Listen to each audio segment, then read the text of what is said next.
Matapos ang pagpunta nila sa Kamoto sa Thailand at ang pagkikita ni na Ju at Haisuke, ngayon ay i-review na natin ang Chapter 123 and 124 ng Sakamoto Days.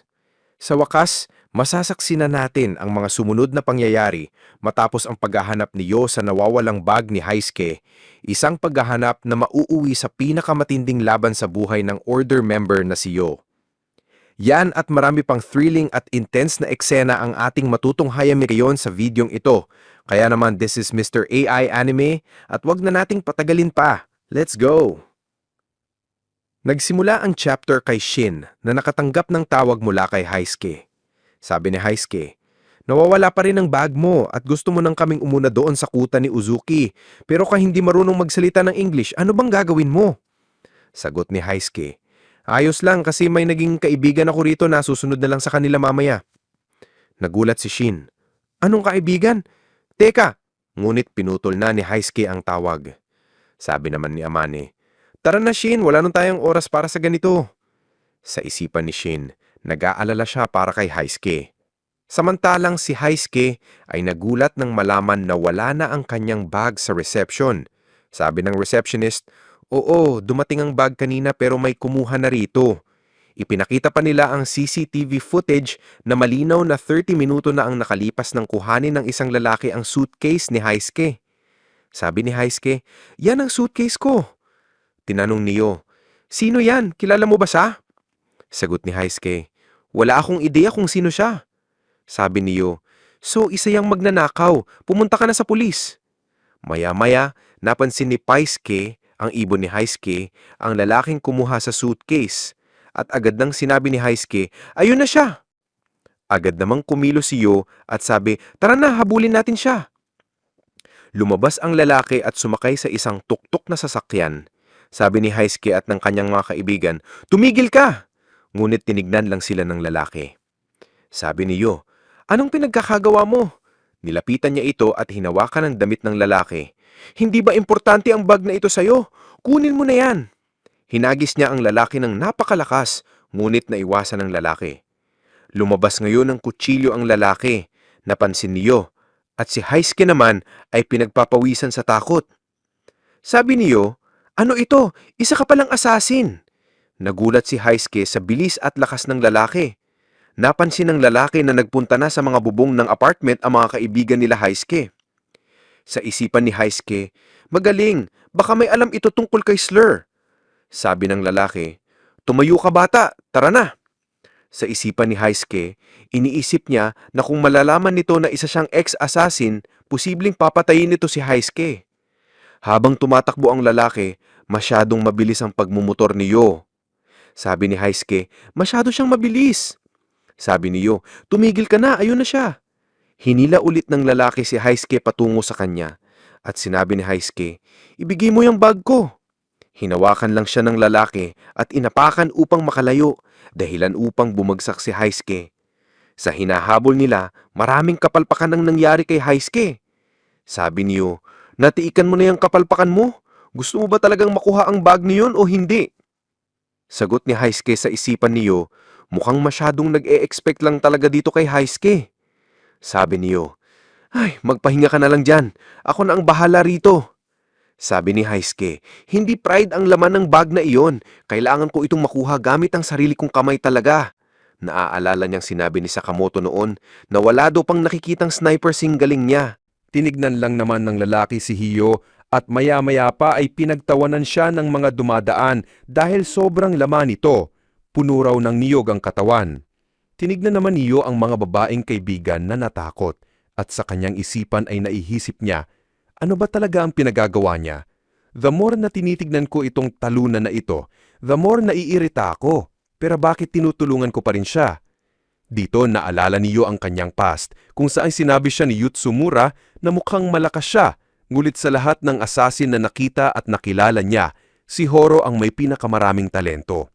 Sa flashback, nasa edad na 20 pa lamang si Yo. Sa kanyang isipan iniisip niya, sino ba ang nagsasalita ng ganitong prangkang statements?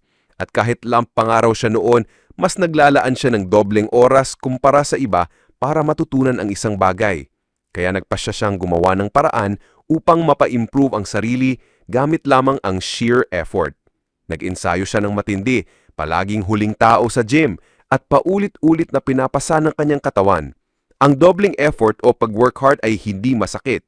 Ang masakit ay ang pagharap sa kabiguan. Ngulit nagpatuloy siya sa ensayo hanggang sa dumugo ang katawan upang sa isang araw ay makatatayo siya sa tabi ng mga henyong halimaw. Balik sa present, naisip ni Hiyo, ngayon ko na nakuha kung bakit nanatili pa rin dito ang lalaki. Ang batang ito ay nagpapaalala sa kanyang nakaraan. Maya-maya pa nakita ni Hiske ang lalaki at sabi niya kay Hiyo, ayun na siya. Sabi ni Hiyo, hindi ka makakapunta sa kanya bata, kalimutan mo na lang yan. Ngunit tumalon pa rin si Hiske at dahil sa support ni Piske, nagawa niyang matakil ang lalaki. Nagulat si Hiyo sa ginawa nito.